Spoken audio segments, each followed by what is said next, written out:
He accused her of stealing and threw her out. 4 years later, he saw 2 little girls with his eyes standing beside her. The city outside Owen Carlyle's office buzzed with light and ambition, but inside the glass tower that housed his global pharmaceutical empire, everything felt sharp, cold, and controlled. He stood by the massive window of his Manhattan office, staring out at the skyline that had long ago ceased to impress him. Blonde hair perfectly styled, blue eyes unreadable, his tailored suit clung to his frame like armor. Owen was 36, a self-made billionaire, revered in business circles and feared by competitors. Emotion, to him, was inefficient. Trust was a luxury. And mistakes, unforgivable. The email came in just before 7 p.m., flagged urgent by his head of internal audit. Discrepancies in financial reports, flagged transactions, tens of thousands quietly moved over the course of several months. A preliminary investigation had narrowed it down to someone in his personal circle. When he clicked open the final attachment and saw the name, Selena Morris, highlighted in red, something inside him hardened. His jaw tightened, and without pausing to consider alternatives, he picked up his phone and dialed her number. Selena arrived at the penthouse that night to find the door already open. She walked in cautiously, heels clicking softly against marble flooring, sensing the tension before she saw him. He was standing in the living room, her name already cold in his mouth. "I trusted you," he said without a greeting. "And you've been stealing from me?" She froze, dark hair pulled back loosely, eyes widening in disbelief. "What are you talking about?" "Don't play innocent," he snapped. "The accounting logs show funds missing, transfers traced to your access credentials." She stepped forward, hands raised slightly, as though approaching a wild animal. "Owen, I don't know what they found, but I didn't take anything. I would never." "Don't," he interrupted. "You're not just anyone. You lived here. You had access to my life. And you used it." Her voice caught, breath shallow. "You think I'd betray you like that?" "I think the evidence speaks for itself." She stared at him, stunned. For a moment, something flickered behind her eyes, not anger, not panic, just quiet devastation. "I thought you knew me better than that," she whispered. "I clearly didn't," he replied. The silence that followed was unbearable, like the seconds before a storm. She didn't cry. She didn't beg. She simply turned and walked to the bedroom, gathered her things into a small travel bag, and came back without saying a word.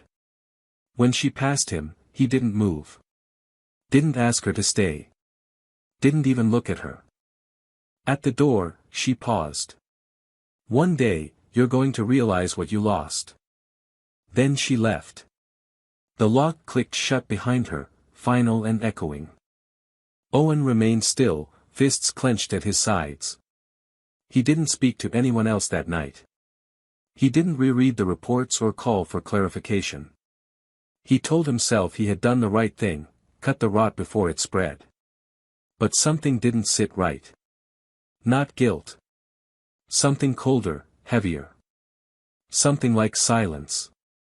What he didn't know was that Selena hadn't just walked out with a suitcase that night. She had walked out carrying 2 lives inside her, still small and silent, growing beneath her heart. And by the time he would come to question what really happened, it would already be too late to stop the story from unfolding. For years had passed, but Owen never once allowed himself to revisit that night. He had buried it the way he buried everything that made him feel uncertain, beneath achievements, quarterly results, and endless projects. The name, Selena, never crossed his lips, not in public, not in private. As far as the world knew, she had vanished, and Owen had moved on. But something about the silence she left behind had never stopped following him, not completely. It lingered in the spaces she used to fill, in the untouched side of the bed, in the music she once played in the mornings, in the way he no longer let anyone close. Now, in early spring of 2025, Owen was in Boston for a corporate gala, representing his company's expansion into biotech research.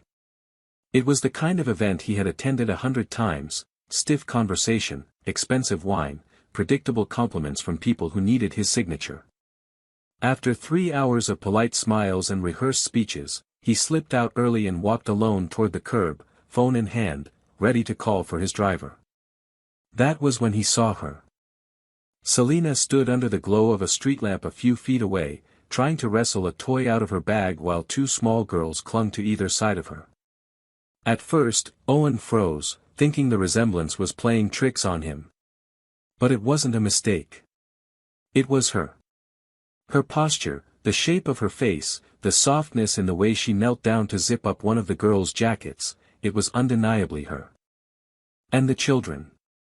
They were around 3 years old, maybe a little older. Identical. Small, giggling, clutching stuffed animals.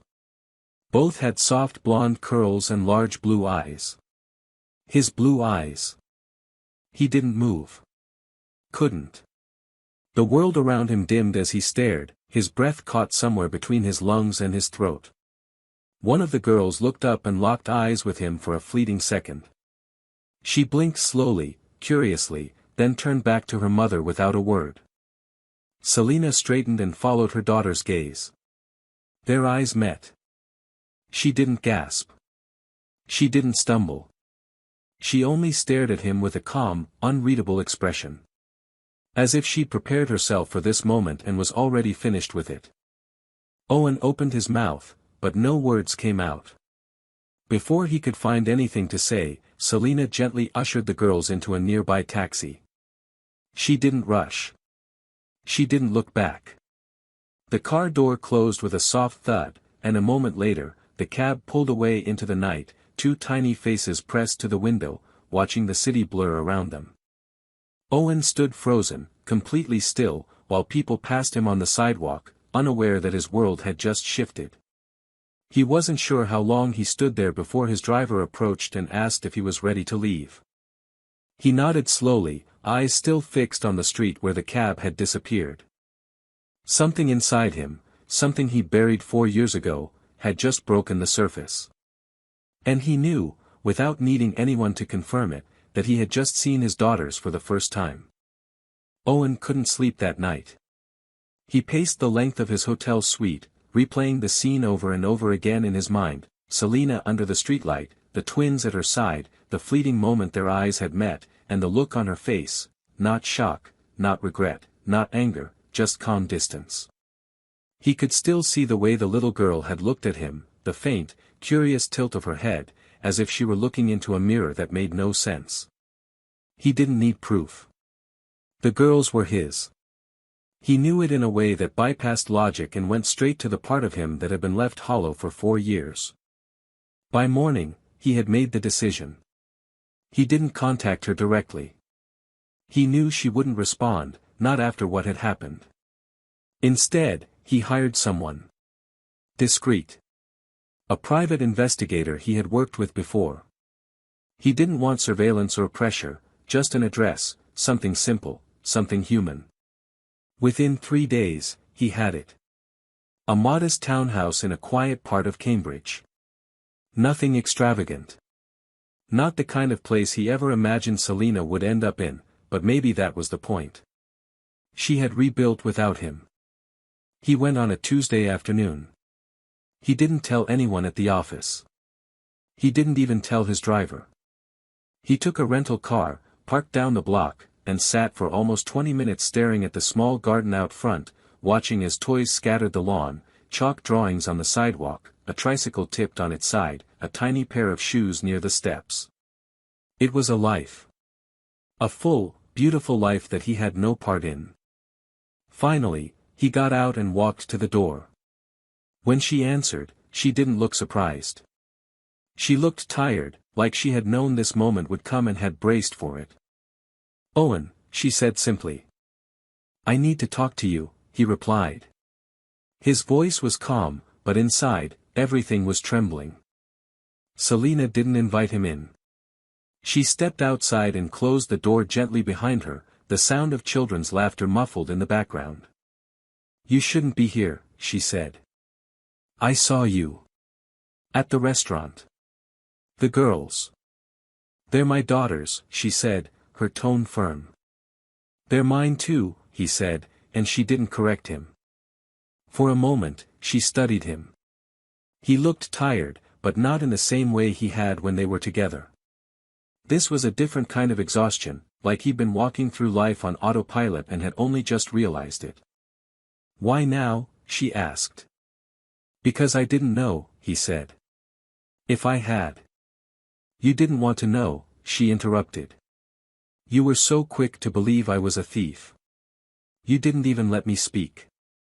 I made a mistake. You destroyed everything we had. I was pregnant when you kicked me out, Owen. I was carrying your children, and you didn't even look back." The words hit him like cold water. He felt it in his chest, a weight so deep it was hard to breathe. "I'm not here to justify what I did," he said after a long pause. "I just want to make things right. Somehow." "And what does that look like to you? Money? Lawyers? A press statement?" "No. I want to be their father." Selina looked down, took a slow breath, then met his eyes. "They don't know you. They've never even heard your name. You don't get to just walk in and claim a title you never earned." "Then let me earn it," he said, his voice low, almost a whisper. "Let me start."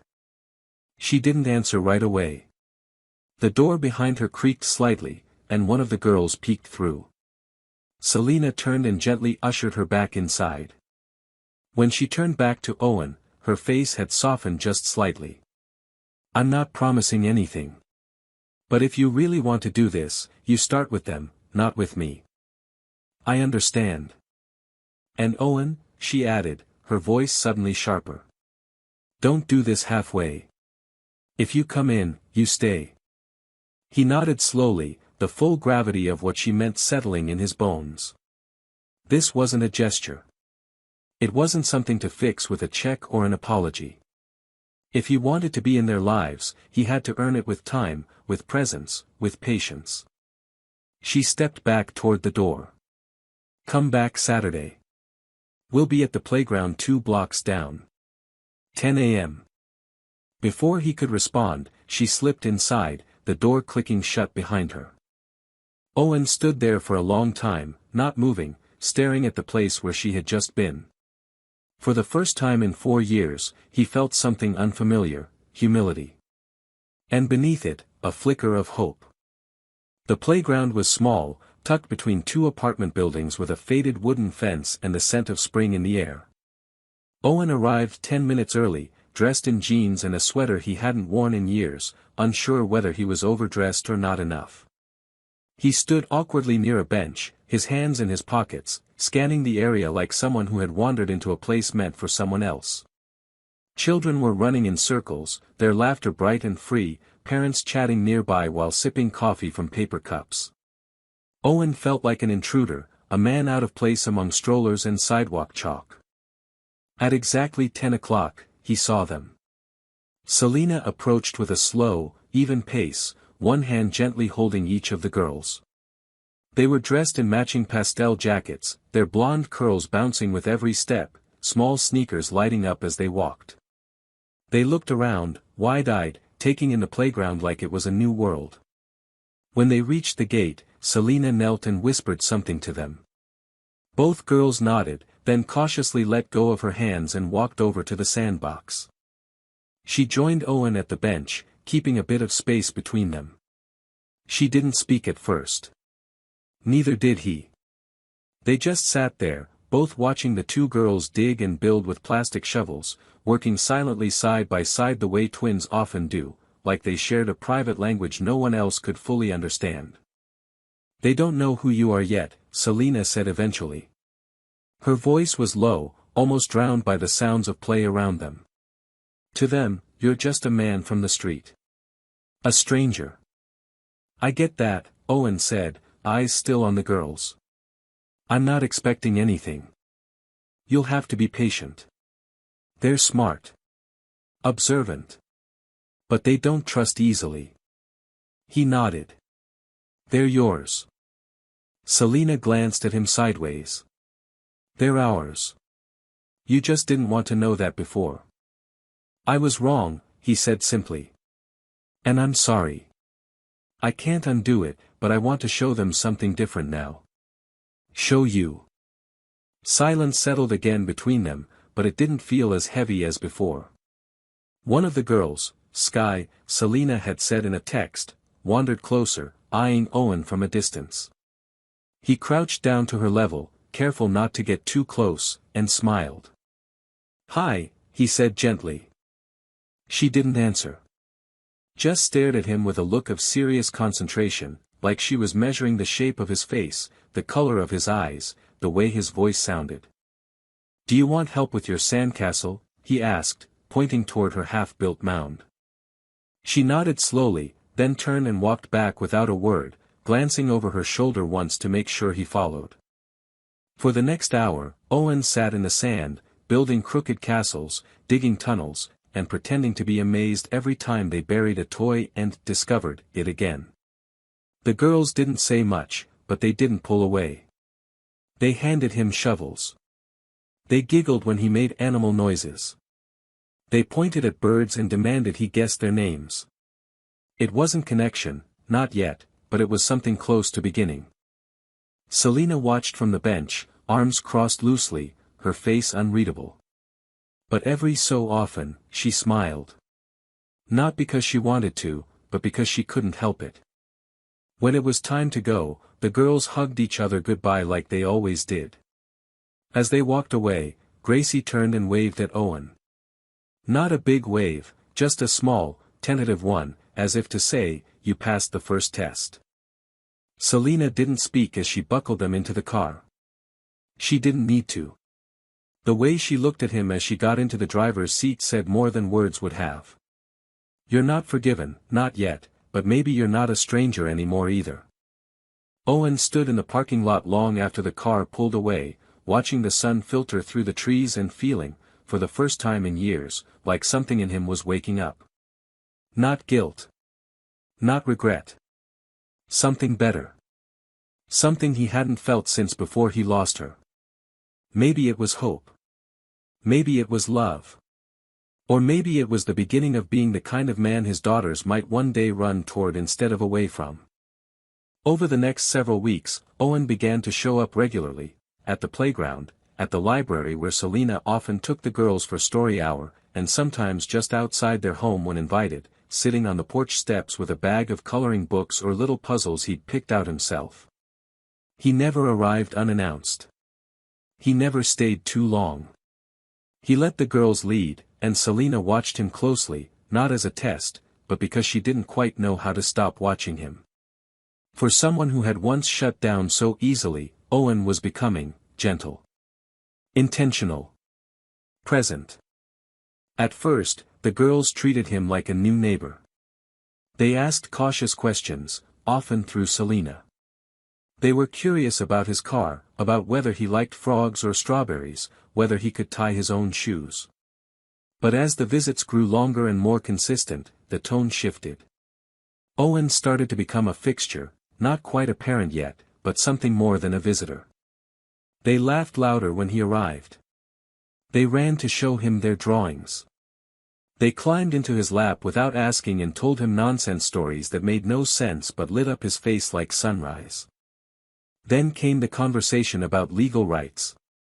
Owen didn't bring it up. Selena did. They were sitting on her back porch while the girls napped inside, the baby monitor between them humming quietly. A soft spring wind moved the curtains behind the screen door. You need to be on their birth certificates, she said plainly. He blinked, surprised. I didn't expect you to say that. I'm not doing it for you, she said. I'm doing it because they're going to start asking questions soon. Real ones. About where you were, why you weren't there, who they are. And when they do, I want the answer to be honest. He swallowed hard. I want to be there for all of that. Not just the easy parts. She nodded. Then prove it. Not just in court. Every day. They filed the paperwork together. It was clinical, procedural, signatures, identity checks, a hearing with a family court judge who looked over the documents and studied them both like they were barely keeping it together. But when the judge looked up and asked if either of them had anything to add, Selina spoke first. "I'm not here because I trust easily," she said. "I'm here because I've seen what he's becoming. And I want my daughters to grow up knowing the version of their father that's here now. Not the one who left." The judge nodded slowly. "And you, Mr. Carlyle?" Owen cleared his throat. "I was wrong. I acted without thinking, without listening. And I've missed years I can never get back. But I'm here now. And I'll be here tomorrow, and every day after that. Because they're mine, and I want to earn the right to be theirs." The judge granted his parental rights that day. It didn't come with fanfare or applause. But Owen left the courthouse with the kind of quiet, shaking breath you take when your heart finally starts working again. That night, Selina let him tuck the girls into bed.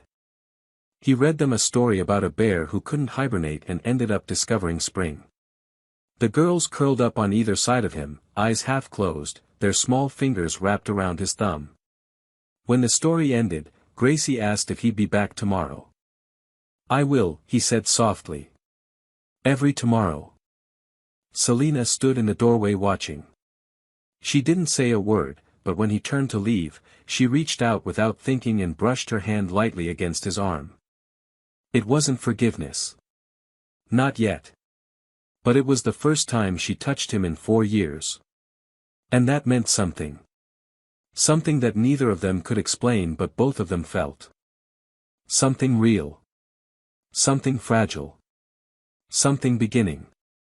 The rain came down in a steady rhythm that afternoon, tapping against the windows of Owen's office as he stared blankly at his computer screen. The city below was blurred in gray, and for once, work couldn't distract him. His thoughts were tangled with memories, ones he had pushed away for too long. It had been nearly 2 months since the court had recognized his parental rights, and everything had changed. The girls now called him Daddy without hesitation. They drew pictures of him and ran into his arms when he arrived. But still, something lingered between him and Selina. Something unresolved.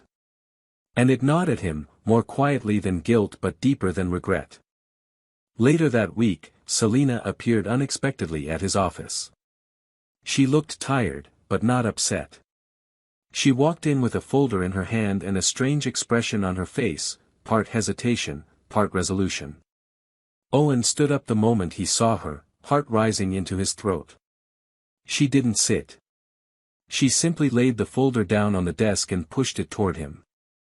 "I found these when I was going through some old things," she said quietly. "They're from the night you accused me." He hesitated, then slowly opened the folder. Inside were copies of internal company memos, signed logs, and a printed chain of emails that detailed a technical error involving a different employee.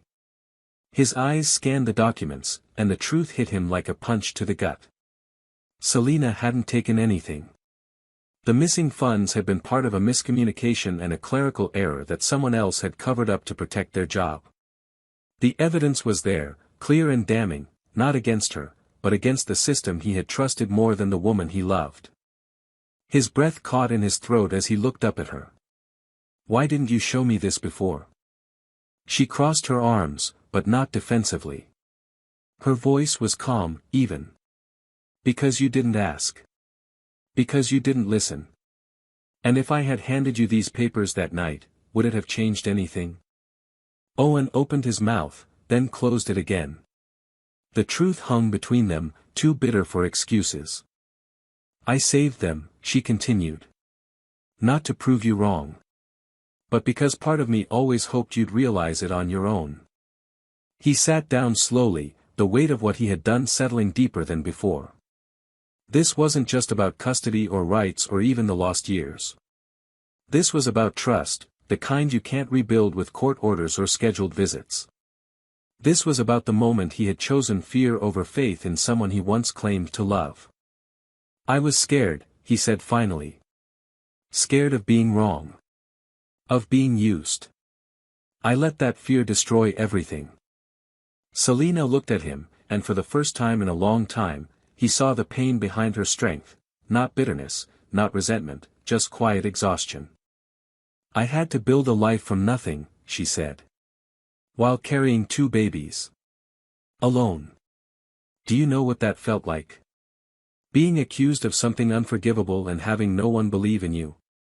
"I can't fix it," he said, voice low. "But I swear to you, I'll never doubt you again." She nodded once, slowly. Then after a moment, she turned to leave.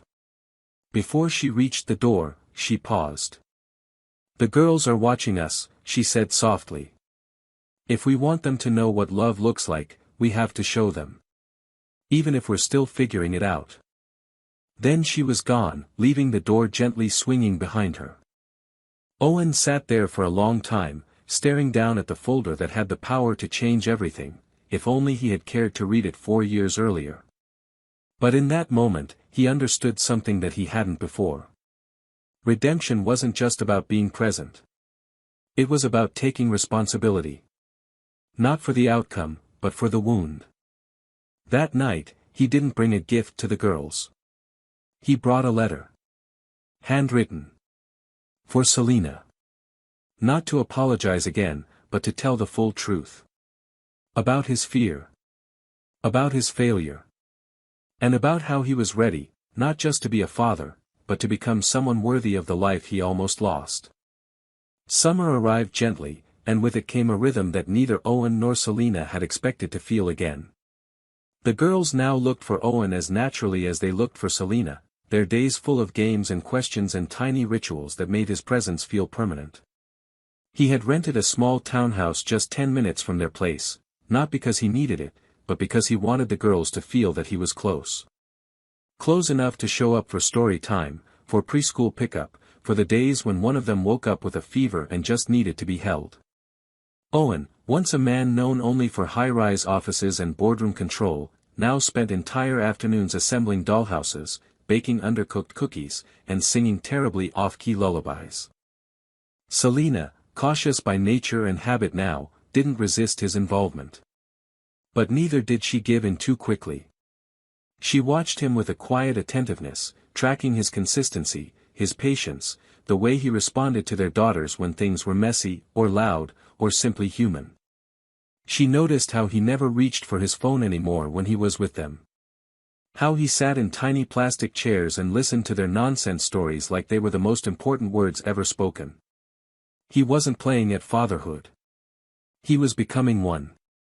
Sometimes Selena stayed for dinner. At first, it was practical, timing, logistics, convenience. Then the moments stretched a little longer. She helped clean up. They shared coffee. They talked, cautiously, about the girls, about their days, and eventually, quietly, about the past. He didn't defend himself. She didn't accuse. They just let the air between them settle with the truth neither had said aloud in years. One evening, after the girls had fallen asleep in their matching twin beds, Selena lingered in the doorway. The house was quiet except for the humming of the night light and the soft sound of their breathing. Owen stood beside her, arms folded, his expression soft with wonder. "She says she dreams about castles now," Selena whispered, nodding toward Gracie. "Big ones. With windows that touch the sky." "I used to think all she'd want from me were answers," Owen murmured. "But it's stories. They want stories." Selena turned toward him, her face unreadable. "They want you. But they also want safety. Consistency. You being here, not just now, but always." "I will be," he said. "Whatever it takes." She nodded slowly, and for a moment, the space between them felt less like a boundary and more like a beginning. Later that week, Gracie climbed into his lap and asked why he didn't live in the same house with them. Her voice was curious, not sad, but the question struck him deep. He didn't answer right away. Then Selena, sitting across the room folding laundry, looked up and replied gently, "Sometimes grown-ups need time to understand where their real home is." Gracie accepted the answer, curling deeper into Owen's arms, already drifting toward sleep. That night, Owen stayed a little longer. After Selina tucked the girls in, they sat on the back steps in silence, the moon rising behind thin clouds. "I used to think love meant making big promises," he said. "But maybe it's just showing up. Quietly. Every day." Selina looked over at him. "You're learning." "I'm trying," he said. "You're doing it," she replied. She didn't say more. But when she stood to leave, she didn't walk away with the same guarded stiffness as before. Instead, she paused, glanced back once, and smiled, not politely, not cautiously, but warmly. And it stayed with him all night, that small, unexpected smile, like a door creaking open after years of being shut. The morning of the girl's 4th birthday arrived with golden light streaming through the windows and the sound of tiny feet thumping against the wooden floor. The house was already filled with balloons, ribbons, and the sugary scent of vanilla cake that Owen had baked, imperfectly, but proudly, the night before. He had never decorated a party in his life, but now he was tying streamers to chairs and inflating balloons until his hands ached, all because his daughters had asked for the prettiest birthday ever. Selina arrived early, carrying a bag full of handmade paper crowns and a box of fresh strawberries, her eyes lighting up the moment she saw what Owen had done to the living room. It wasn't polished or Pinterest perfect, but it was bright, cheerful, full of care, and real. The girls came running in their birthday dresses, giggling as they twirled and demanded everyone look at the sparkles. They both hugged Owen first, then ran to Selina, showering her with kisses and tugging at her to help put on their crowns. For the first time in 4 years, it felt like a family celebration. Not an arrangement. Not a compromise. A real, shared joy. Guests arrived in waves, neighbors, preschool friends, Selina's cousins, and even one of Owen's oldest friends from college, who had flown in after hearing that something big was happening in his life. The backyard was transformed into a playland of colored streamers, face paint, tiny tables, and a bubble machine that ran almost non-stop. The girls bounced between their parents, tugging them into games, handing out stickers, and announcing proudly to anyone who would listen, "That's my daddy. And that's my mommy."